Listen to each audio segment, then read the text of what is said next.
Polisi menyergap sebuah mobil minibus yang membawa 50 kg sabu dan 100.000 butir pil ekstasi di parkiran Bandara Kuala Namu, Deli Serdang, Sumatera Utara.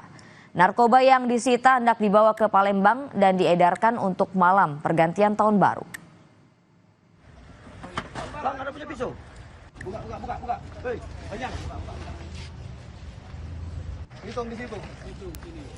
Dalam rekaman video amatir, petugas Direktorat Reserse Narkoba Polda Sumatera Utara menyergap sebuah mobil minibus yang parkir di area Bandara Kuala Namu.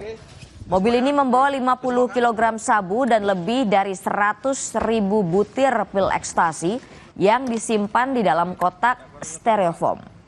Menurut pengakuan kedua pelaku, narkoba itu akan dijemput oleh seseorang dan kemudian dibawa ke Palembang, Sumatera Selatan. Selain menangkap dua pelaku, polisi juga mengamankan 3 pelaku lain yang punya peran berbeda-beda dalam jaringan narkoba yang diselundupkan dari Malaysia. Ada punya pisau? Bang, ada punya pisau? Buka. Hei, banyak. Angkutan umum mikrolet tertabrak lokomotif kereta di Jalan Percetakan Negara Johar Baru, Jakarta Pusat.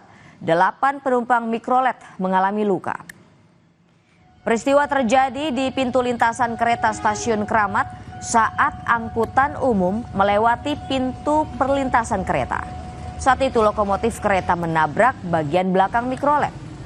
Menurut supir mikrolet, saat kejadian pintu pelintasan tidak tertutup dan tanpa suara sirine. Diduga kejadian ini disebabkan lalainya penjaga pintu lintasan.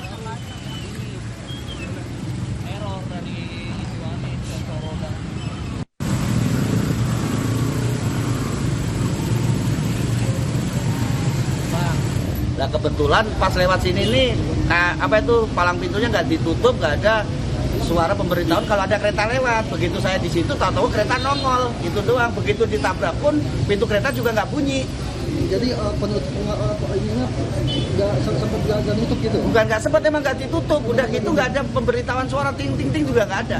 Shocknya udah pasti lah mas, namanya antara hidup dan mati gitu. Kalau luka-luka sih luka ringan banyak.